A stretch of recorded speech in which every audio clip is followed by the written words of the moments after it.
Hey everybody, it's Mike Biddle. I am back today with another Jeep video. Recently the key would not turn, which this is a common problem after the Jeep's age. Basically the plunger gets stuck inside here, and you may have seen videos where you can tap it and then it'll turn. Rather than buying a brand new cylinder, you can actually just take some throttle body cleaner.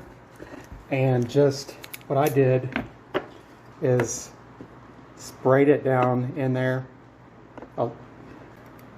liberally, and then the end result was pretty crazy. Look at all that came out.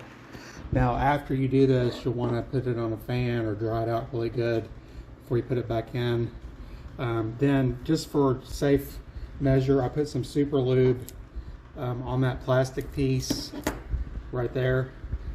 Just a little dab, doesn't take much. And then after you've done that, what you want to do is just take the key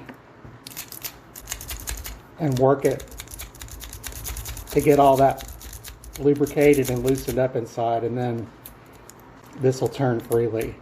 This is much better than buying a new part, because this is obviously the OEM part, and you just really can't necessarily trust some of these aftermarket Chinese parts. So if you can get the original part to work, that's much better scenario. Obviously it also saves you money, so it's just a win-win overall.